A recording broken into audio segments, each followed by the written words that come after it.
Okay, good morning and welcome to our webinar on demystifying menopause in the workplace.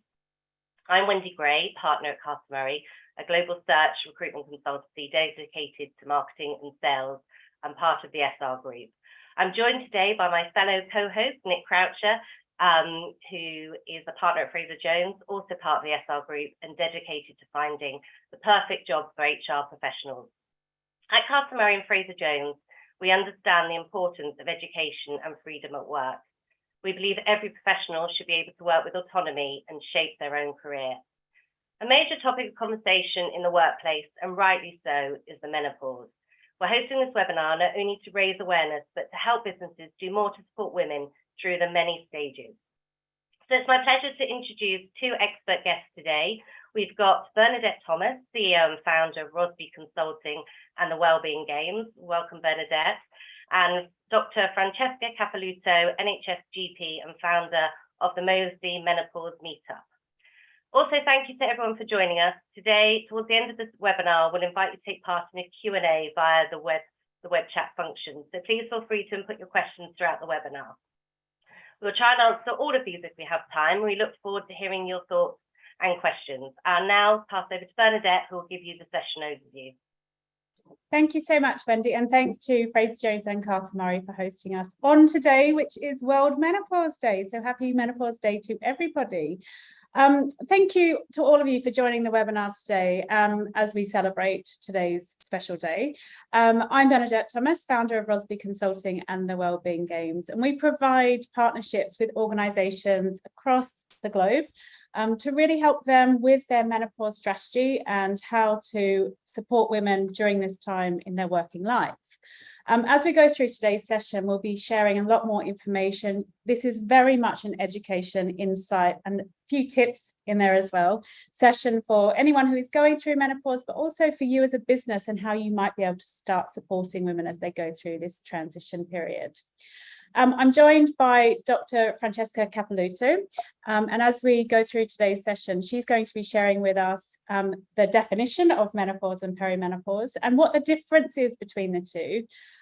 We will both be talking about the symptoms of perimenopause and menopause and how they impact on women in the workplace and that manifestation of those symptoms and what might be going on for women. This year's theme for World Menopause Day is actually cognition and mood, and they are two significant symptoms or groups of symptoms that women experience that affect their performance at work. So I think they're really important topics for us to be discussing today as well. So we'll be talking about why menopause at work is a business issue, hopefully demystifying some of the menopause issues for people, and talking to you, sharing a business lens, so what another company has done and how this has helped for them. And then we'll give you some tips and guidance on how to create your own menopause strategy. By the end, as Wendy said, we'll have a Q&A session, so please do put your questions in the chat and we'll come back to those at the end of the session. In the meantime, we will have a couple of polls, so we invite you to all join in those polls and sit back, grab a cuppa and enjoy our talk today. So over to Dr. Fran. So thank you very much for having me today. As Bernadette mentioned, I'm Dr. Fran. I'm an NHS GP and I have a real passion for menopause. It's something that is not always done very well in the NHS, and I think it's really important that women and men learn about what it is and how you can help those people around you. So first of all, what is the menopause or the perimenopause? So the perimenopause is when women experience symptoms of the menopause, but they're still having their periods. And it's quite a misconception that people believe if you're still having periods that you can't be going through the menopause. Completely untrue. Even some doctors will say this to patients. The first symptom that people experience is actually their periods becoming more irregular, and that's one of the things that women notice first. The average age for the menopause in the UK is 51, but you can start having symptoms up to 10 years before your periods stop. So really women in their early 40s can start to have some of these symptoms, and not even, menopause may not even be on their radar. They've got no idea why they're having this, all these different symptoms. And during the perimenopause is when they're at their most severe. And sadly, there's no fixed time. So we can't tell women, well, you know, if you get through the next 3 years, then you're fine. It varies from person to person.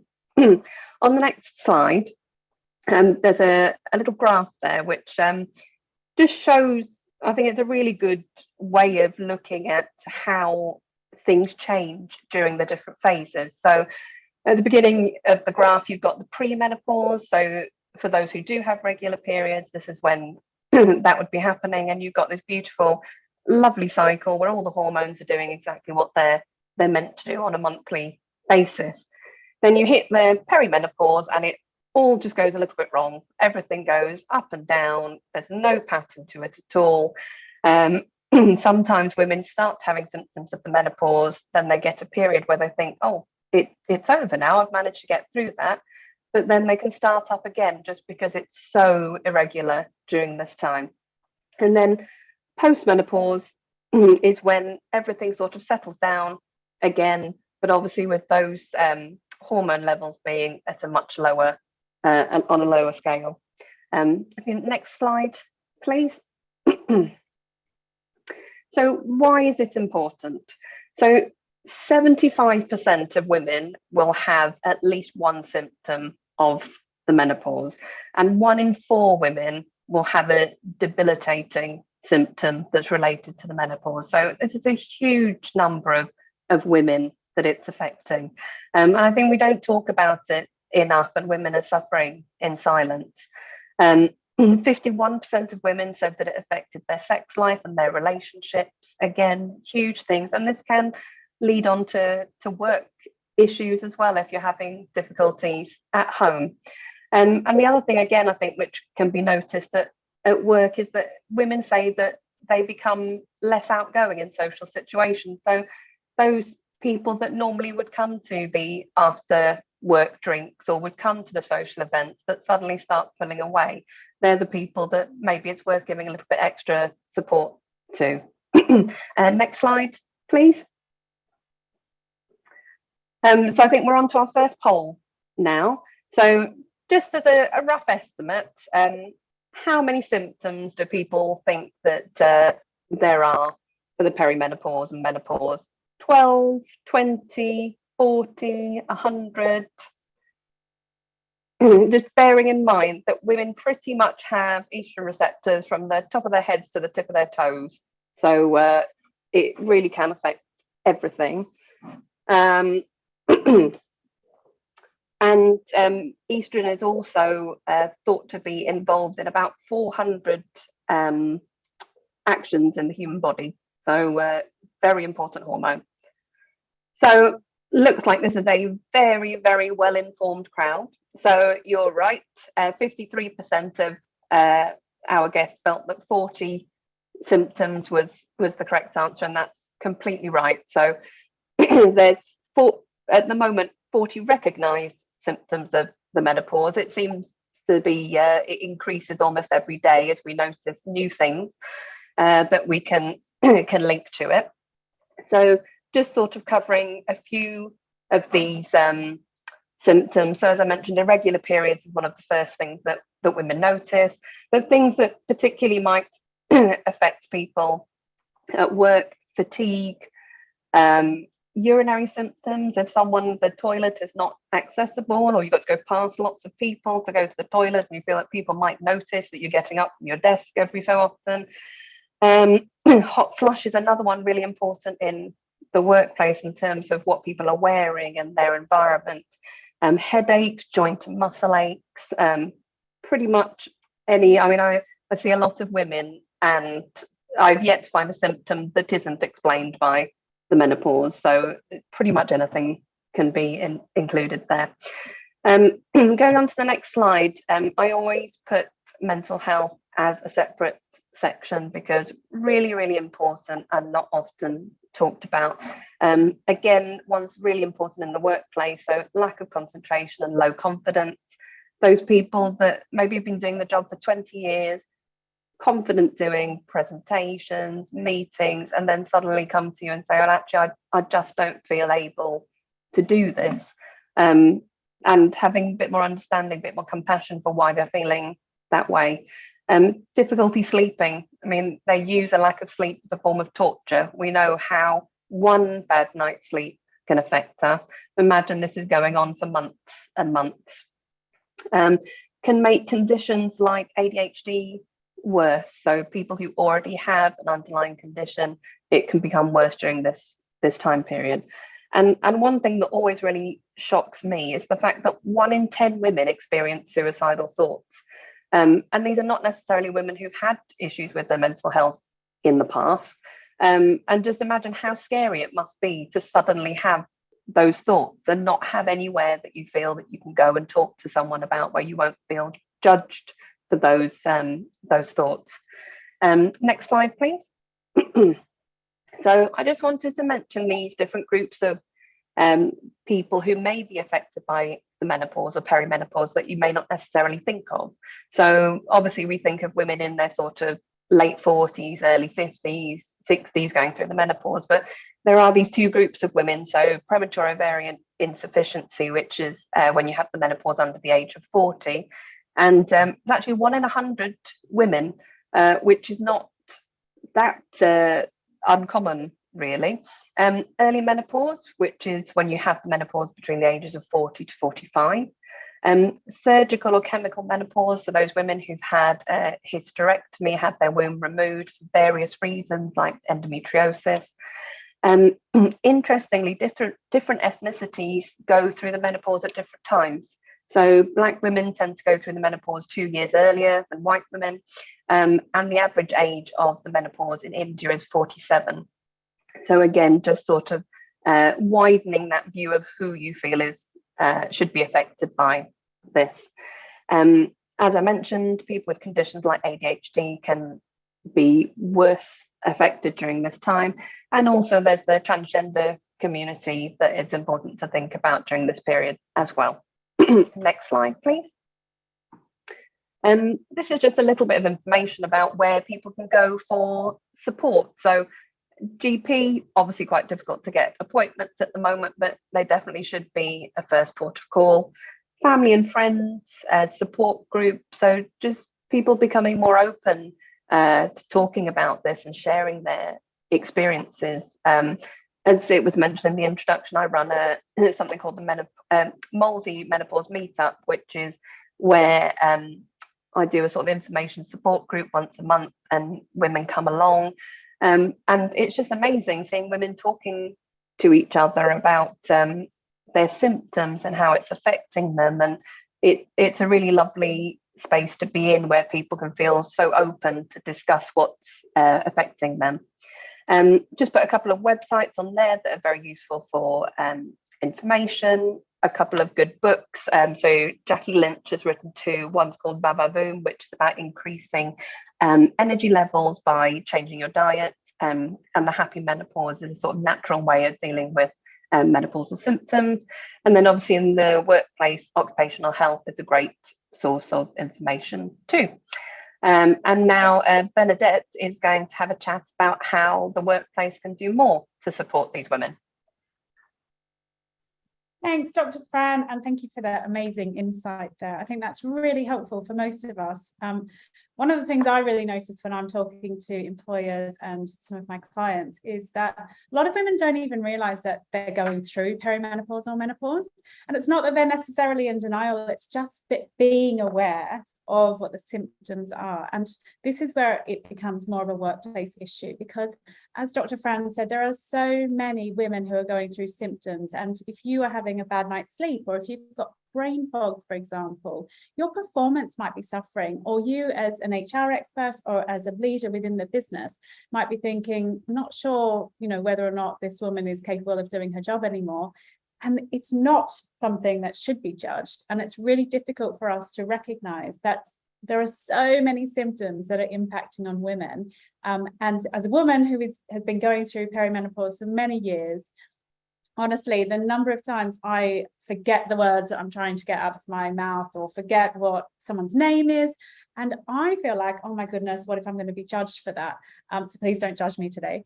But there are multiple issues that women are suffering with. And this is where it becomes, when I mentioned before that today's theme is about mood and cognition, it becomes really difficult to continue working when you do suffer with symptoms regularly at work. And if you don't even know what those symptoms are, it feels a bit unexplained. You then start to really doubt yourself, and confidence is not immensely. So I think it's really important that as employer groups, as people within the HR and marketing sphere, that you spread that word as far and wide as possible, not just in your own workplace, but much, much broadly amongst those social communities. So for people to understand, perimenopause is a real thing, and there are so many symptoms that keep coming up for women, and they can be explained through perimenopause. And there is help that people can get as well, but sometimes it's just being aware that can massively help alleviate some of that anxiety. So how some of these symptoms affect women in the workplace. 1 million women in the UK have left their jobs as a result of perimenopause and menopausal symptoms. As I said to you, as someone who has suffered with brain fog, and I continue to forget my words, and it's so embarrassing, and you think there's something wrong with you and you feel like your performance is suffering, there's sometimes no other answer, and you feel like, I must just leave my job, I can't carry on like this. And I've spoken to lots of women who are at SVP level of global organizations who have felt like they just can't carry on because they feel like they're just no good at their job anymore. And it is just a point in time. So remember, don't judge women who are going through this, but equally don't judge yourself if you are experiencing perimenopause and menopausal symptoms. 9 out of 10 women report to be negatively affected at work. And these are statistics from the CIPD and BUPA, as well as the Women's Equality Committee. So these are from 2019 and 2021, these statistics. 99% of the women who were surveyed said that they've described at least one symptom of perimenopause. And a quarter of the women who were polled said that they would consider giving up work as a result of their symptoms. It's really important to note that this is the largest and fastest growing demographic in the workplace, women aged between 45 and 55. So imagine all of that talent and experience and those skills walking out of your door because they feel like they have nothing else to offer. They feel like they can't carry on. They've lost all confidence, or if their performance is being judged as a result of symptoms that is out of their control. And then also, just if you think about the absence level as well, 1 out of 3 women take time off because of symptoms. So these are just some statistics that are impacting on your bottom line as employers. They are also things that something can be done about. So it really is, this is such a huge business issue affecting every single organization, irrespective of your age demographic in your organization or industry. I think it's really important that everyone knows. And even as Dr. Fran mentioned, 38% of partners don't even know how to support their partner who is going through menopause and perimenopause.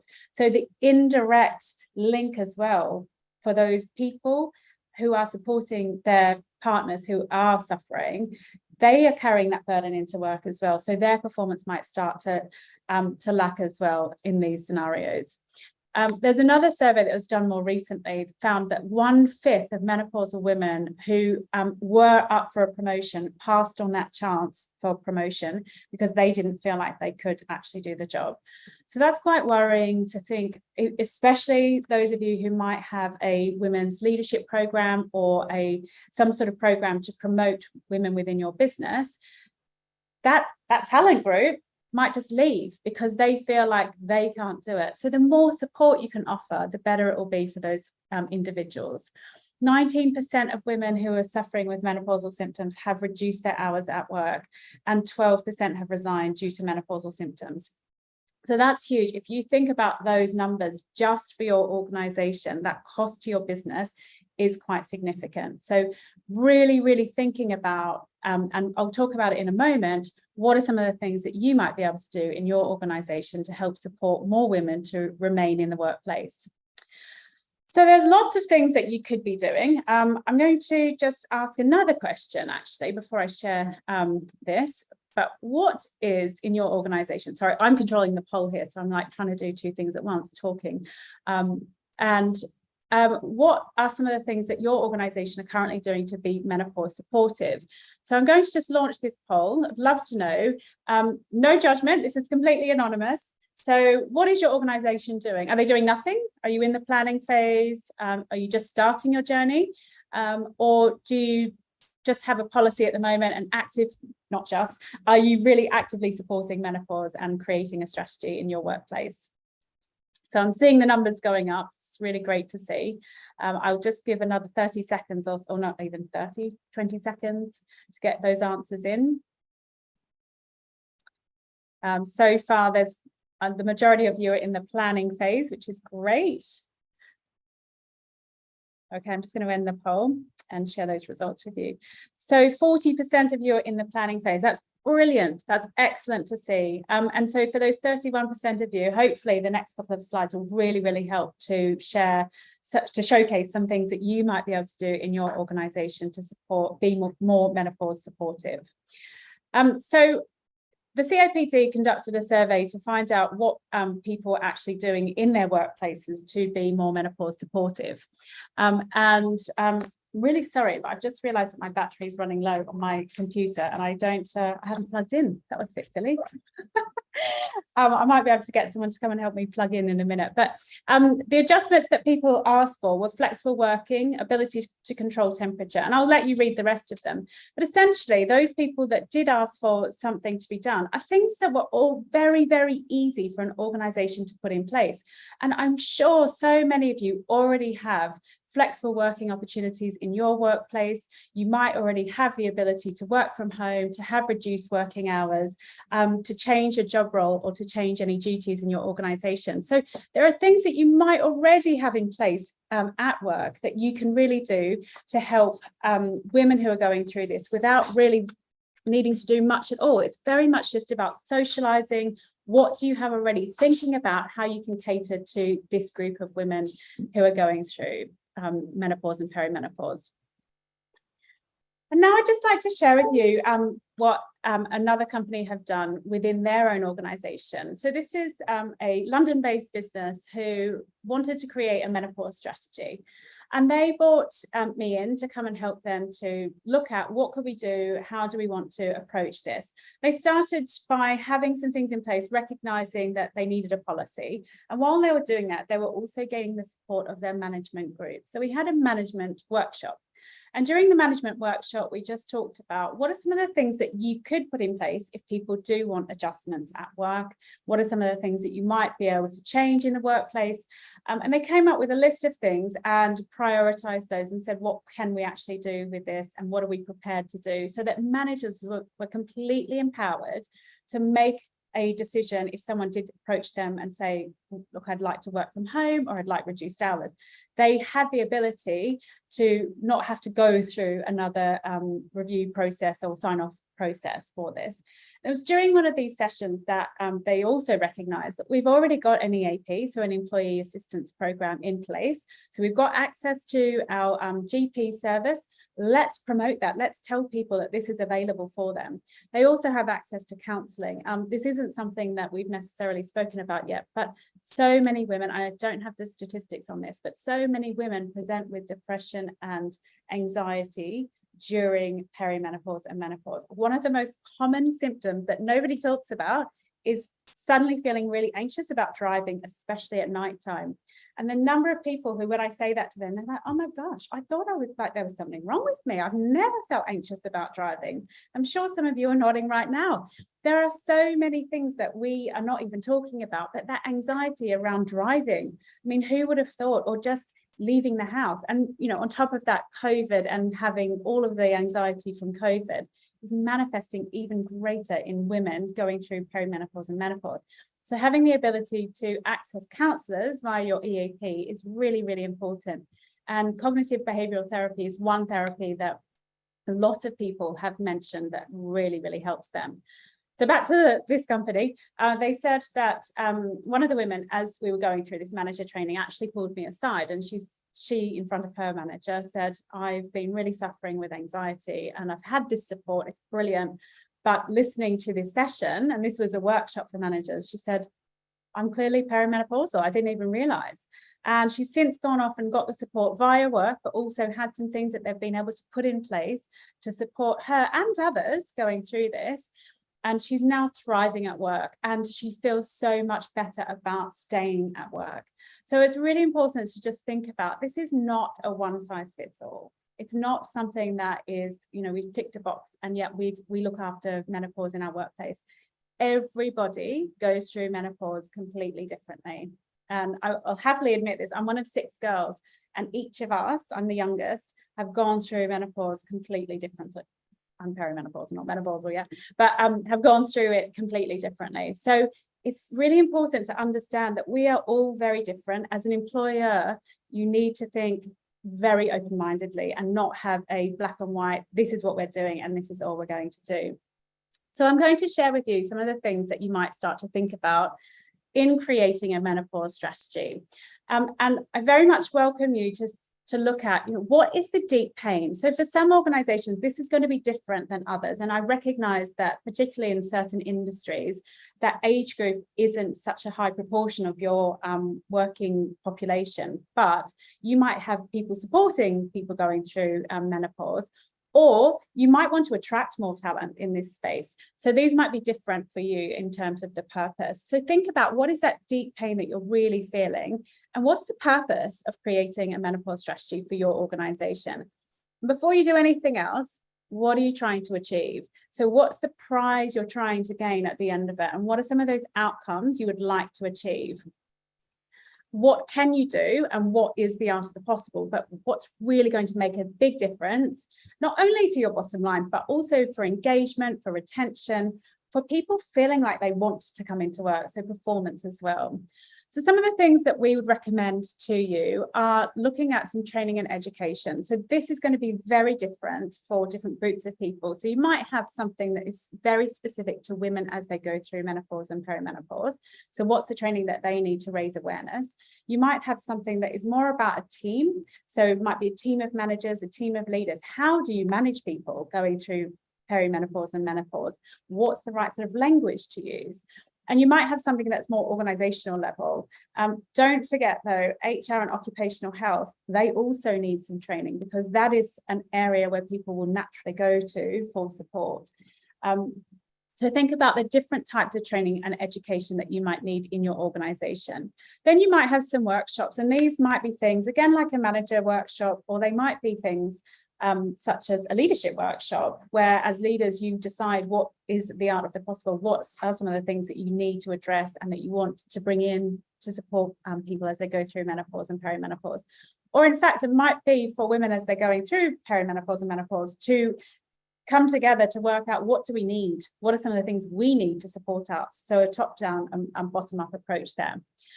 You might also introduce some forums, so women being able to come together to support each other, to talk about what they're going through, and to create the environment to spread the word, to support other people who are supporting others, not just inside of work, but outside of work. Then there's this point around policy, so the formal side of menopause, so creating a policy, creating processes and behavioural changes at an organisational level.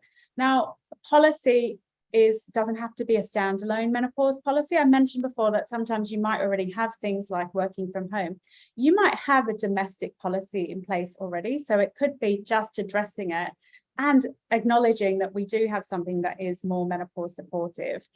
So you don't necessarily have to recreate any more work for yourselves, but just really identify where can this sit and what are some of the things that we already do that are menopause supportive.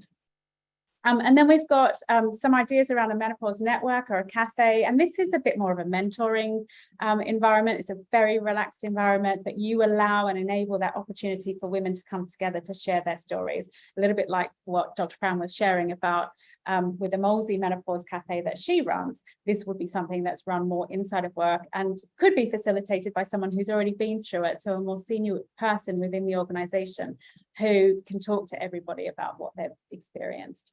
And then you might also introduce some coaching. Now, this is very important, and I would say this because I'm a coach, but it is really important for women because everyone does go through it really differently. I've worked with so many very ambitious women who just feel like they can't carry on and they're lacking confidence. They've got so much self-doubt.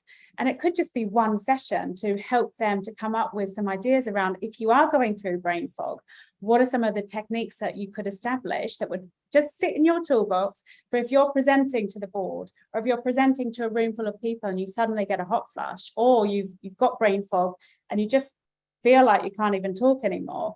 So having those things in place can really, really support women to feel like they can carry on and can go through. So coaching is another area that you might also look at. And I've just put up here just some other ideas of some of those workshops, a bit more detail about menopause awareness and support. We've also just established a website where you can access support. So you can access coaches, you can access healthcare professionals, training and education for your organization. So that's the address there. And we are happy to provide that as an intranet for your organization so that you can download resources and have that available to everybody. So whether it be HRT related, whether it be about brain fog, or whether it be about breast cancer and HRT, what are some of those links there?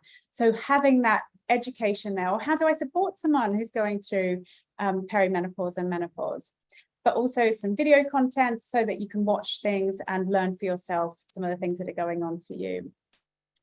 I'm now going to stop talking and hand over to Nick to start our Q&A session. Brilliant. Thank you very much, Bernadette and Dr. Fran. Really, really interesting kind of insight. Fantastic to have over 400 people on this webinar today, and thank you for everyone answering the polls openly and authentically. So looking at the polls, if my adding up is half decent, we've got 71% of the joiners today who are either in pre-planning stages or at ground zero. Let's start from today. So hopefully these slides have just equipped everybody to go back into their workplace and really kind of build something that's relevant for your organization and an environment as well. So brilliant to have. We've got a load of questions to fire through, and again encourage you to keep on putting onto the Q&A for me to try and read out, and I'll try and tackle as many of these as possible. So let me start with, and I'll kind of direct this to both Dr. Fran and Bernadette. What are the examples of the transgender challenges we should be aware of?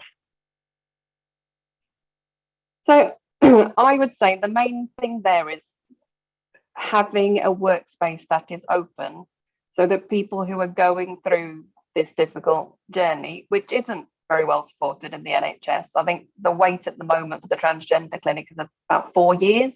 So it's a very long process. And I think just an open environment where, a bit like with the menopause, where people feel able to discuss what they're going through and don't feel judged by it. As a GP, I'm in no way an expert in transgender medicine, but there are a lot of changes that they go through in terms of hormones and counselling, and I think it's just, as I said, making a space for these people to be able to be themselves and to share the challenges that they're going through. I think with any of these things, that's the important thing, is opening that conversation. I think that's what I would say. Brilliant, thank you. Next question. Is it correct that menopause is covered in the protected characteristics under employment law? Therefore, is it important companies do have a policy and provide support? I think it's really important that companies do provide that support for women. I think it's just coming in at the moment, something new coming into the policy. And so for organisations, you really need to have something that is more protective of women as they're going through this period in time. There have been a few case tests situations that have gone in the past few years where it's really been raised to the surface that this is a very live situation. I think menopause has been sort of pushed to the side for such a long time that we need to start doing more around it. I think it will only get worse if you don't have a policy in place. So I do feel like there are going to be more cases that come to the Employment Tribunal as a result of not doing anything about it, or if there are performance issues that are related indirectly or directly to menopause symptoms. Brilliant. Thank you, Bernadette. What support should we offer for andropause? So I'll hand this over to Dr. Fran in a minute to explain a little bit more. But just for anyone who doesn't know, andropause is the male menopause, and this is quite different. But again, there's a lot of emerging research into male menopause, and it impacts and manifests in a really different way for men in the workplace. A topic I could talk about for ages. I'll let Dr. Fran talk for a moment about the support that is out there. I'd say it's probably quite similar to the menopause, but I think not enough is known about it, and that it's a new thing that's coming through. But I think with any of these things, it's just about openness and talking about it. I think it doesn't matter what it is, whether it's transgender, menopause, andropause. It's just allowing staff to feel comfortable to talk about it. But yes, I have to admit, it is not my area of expertise. There was actually a study done a few years ago on this, which from Ashridge Business School, and they look at the differences of andropause, but testosterone is decreasing over a longer period of time, so the impact is quite different in terms of women. It's a shorter period of time that it's happening, and so the impact is quite sudden for all of those hormonal changes, whereas men, the decrease is far more gradual. But from what I've seen from these studies, and the impact at work is very much around not feeling like you're valued anymore, and not necessarily wanting to go for promotion, or like very similar to what we've been talking about for women as well. Brilliant. Thank you both. And this is definitely a question from one of our HR participants. So as an organisation, they have a global presence. What do you recommend outside of the UK for menopause support, both health networks and also within their own company? So I'll let Dr. Fran talk about the health networks, because I suspect she'll have a bit more information. But certainly within their own companies, whilst it may not be at the forefront of, depending on the country that we're talking about, but certainly the work that I've been doing in Asia Pac, there's a lot of organizations that are saying, you know what, we need to get ahead of this. This is something that, whilst it might not be on the political agenda as highly as it is in the UK, it's certainly something we need to be so much more aware of. So I think anything that you're doing in the UK should be matched in other countries, depending on the cultural differences, obviously, but really putting in place those support networks, thinking about what's the training and education you can provide, because the symptoms aren't changing in the different countries. They're just affecting people at work, maybe in a different way. I think it's, as you said, Bernadette, it's pretty much the same wherever you are. It's having access to the right people. So in a way, it doesn't really matter what the medical setup is. Obviously, here we have the NHS, so you should go through your GP, who can then is the kind of gatekeeper to the specialist services. But even if you're in a country where there isn't an NHS and it's more of a private healthcare, you will still have that sort of person that you can go to it. It just, the access is different. In some countries, you can go directly to a gynecologist who may have a better understanding. Not always the case, because not all gynecologists specialize in menopause care, but I really believe in empowering the patient. So the patient knowing before they go to whichever healthcare professional it is, what they want to get out of that consultation. You know, are you going to see this doctor for information, for advice? Are you going because you know that you want to try HRT or a different medication? I think it's really important that people prepare for their consultation, so that you go in feeling, I know what I want from this, So the person who's there, who's sometimes maybe behind a very large desk, wearing a white coat, looking formidable, as it were, that you don't feel put off by that you're able to say, well, actually, this is how I'm feeling, and this is what I'd like to do about it. So I don't think it matters which healthcare professional you go to see. I think it's a lot about you feeling, knowing yourself and knowing what you're trying to get out of it. Brilliant, thank you. We've got a lot of questions on the chat around access to slides, etc. We will be putting a follow-up document made available to everyone joining. So just to answer that question, we will of course kind of have a leave behind which will be produced. Dr. Fran, I'm certainly not asking you to be an NHS spokesperson here, but quite a lot of questions from individuals who I guess are finding it hard to navigate the NHS, and at times getting the right support from their kind of local GPs, etc. Are there any kind of hints, tips, workaround suggestions you would suggest to those individuals who maybe don't feel that they're getting the GP support that they need?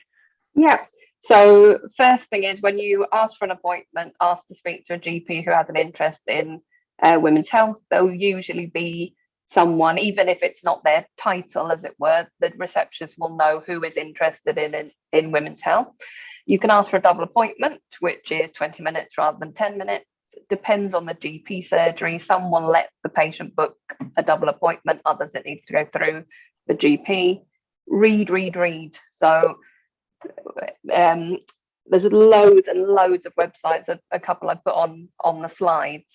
Read about what the symptoms of the menopause are. Figure out which are the ones that are causing you the most trouble. Do your blood pressure, do your weight before you go to that appointment. We only have 10 minutes, and we might have had a suicidal patient before, then maybe a funny toe, then maybe an 8-week baby check, and suddenly we've got someone who's having menopausal symptoms. It's quite a skill to switch from different parts of your brain to cover all those different areas. And so having a patient come in front of you that goes, well, I've done my menopause symptom questionnaire. These are the things that are bothering me. I've read about HRT and I'd like to try this. What do you think? The GP will go, amazing, thank you. And yeah, here's your prescription if it's appropriate. But there's definitely it is hard. It's hard to get an appointment for anything at the moment. And I think a lot of women feel, because I hear it all the time, well, I thought I'd wait until it gets really, really bad. No, do not wait till it gets really, really bad. When you get those first symptoms, you go and you talk to someone. Because particularly with HRT, we know the earlier you start it, the more benefits it has. And just to end on what I would say is, if you have an appointment and you feel that you don't get what you want, you go back. So never just accept that first consultation. Ask to speak to a different GP. If you've had 1 or 2 consultations and you still feel you're not getting where you need to be, then ask to speak to the practice manager, because there's obviously something that's not fulfilling that patient's need. So yeah, I could talk all day about NHS general practice, but I will stop there. Thank you, Dr. Fran. I mean, and thank you to everyone who shared kind of their personal challenges in navigating the NHS, and we will try and go through those kind of individual questions and see if we can kind of get some additional kind of points from Dr. Fran after this call and redirect to. But thank you for sharing those. I guess Bernadette, you talked about kind of hybrid working and remote working as a real positive. I guess one of the questions we've got is, with the new way of working, hybrid, how do we reach out? The subject is very personal. As an HR professional, sometimes it's difficult to manage the employees' emotions and to support them fully. So I guess that's one of our kind of participants seeing kind of the remote hybrid working as a challenge and a positive. So any tips there? Yeah, so as I mentioned, it's definitely not a one size fits all. And one of the things that we recommend you do is a survey, and it can be an anonymous survey, or you might ask people to put their names to it, but asking people what is the support that you might need, even if you are working from home, because sometimes you do have the worst night sweats, and your sleep is really badly interrupted, and you might notice even more so with alcohol, not for me, but you might notice for yourself, you might get sleepless nights, and so you're waking up in the morning, and even if you are working from home, it's still really hard to be present and to be productive. So they are also times when people might feel like they need to be able to say, look, I just need to work a different schedule today, or this is what's happening for me. So the more that you're raising awareness for people that you are a supportive organization, the more that you can share information. And even if it's just creating an intranet site for people to access information so that they can look at it for themselves, or to have short videos for people to access so that they're understanding for themselves, without it being right in their faces all the time. And maybe it's indirectly asking people, if you feel like they're not going to be forthcoming with information, that might be the option for you. One of the things I didn't mention before, which I think is really important to identify, is this can also be a really troublesome time for women if they're grieving the loss of potentially having any more children. So it does need to have some one, compassion around all of it, but also just some understanding and being just being aware that this might be affecting women in a different way to what you might assume. And so just think about how you are talking to people. If it is a survey, then maybe it's anonymous, and ask people, if you were going through perimenopause or menopause, what are some of the things we could do to support you? Or what do you think if we created a menopause strategy, what do you think people would want? So that it's not a direct question of what do you want? So just thinking about the language that you're using there as well. And to kind of counter the comment around flexible working, one of the questions from the participant is, if you work in an industry that cannot offer flexible working, what else can a company offer in terms of flexibility?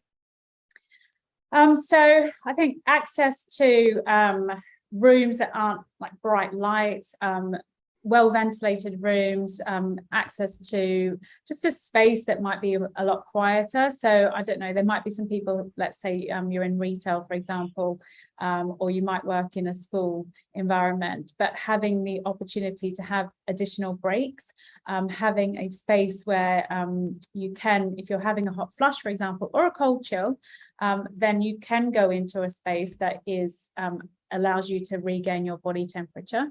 There's also things like access to more water, more readily available. If you're having to wear a uniform, maybe think about the uniform that you're wearing. If you've got something that's polyester and you sweat a lot because of your symptoms, think about what's the uniform that you might be able to change to or adapt for people. It could be a shift worker. So if you know when you're having sleeplessness, because often it's related to hormone cycles.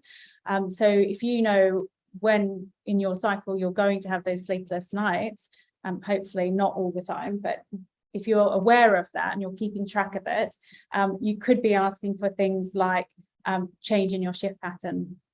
So there's lots of things that could be relevant to different industries, and I can't assume for everybody, but if you just think about what are those things that I could potentially ask for, and asking, because the worst that someone can say is no, but then thinking about, well, what's the alternative? What else might there be out there?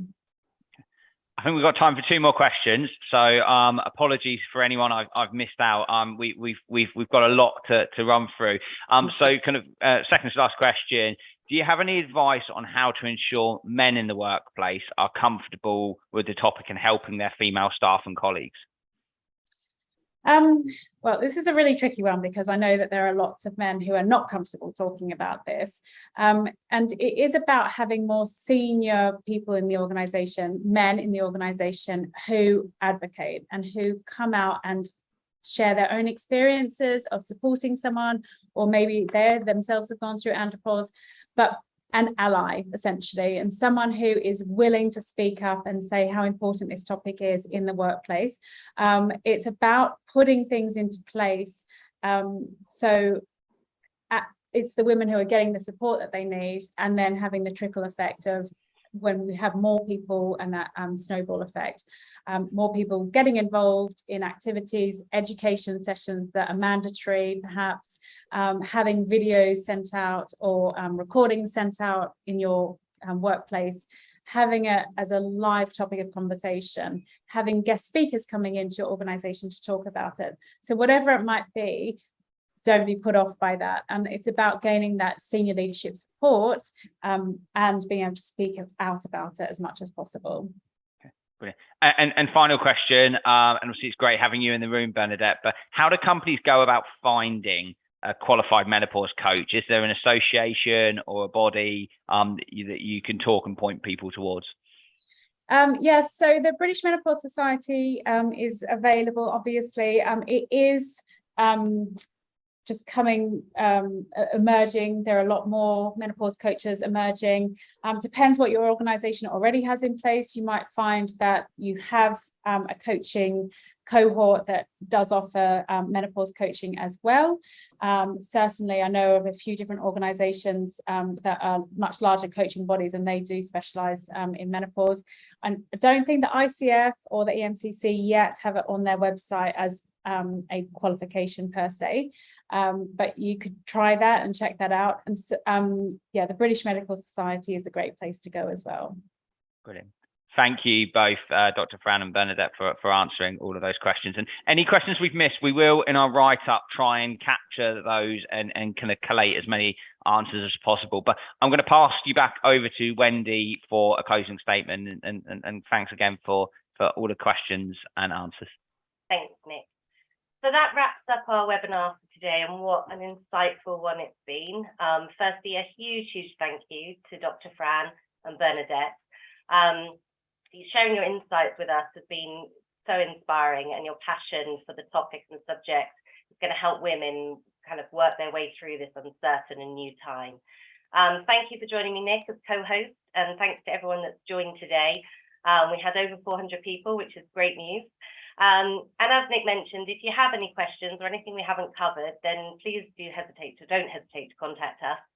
And thank you again. I hope you found this session as useful as I have.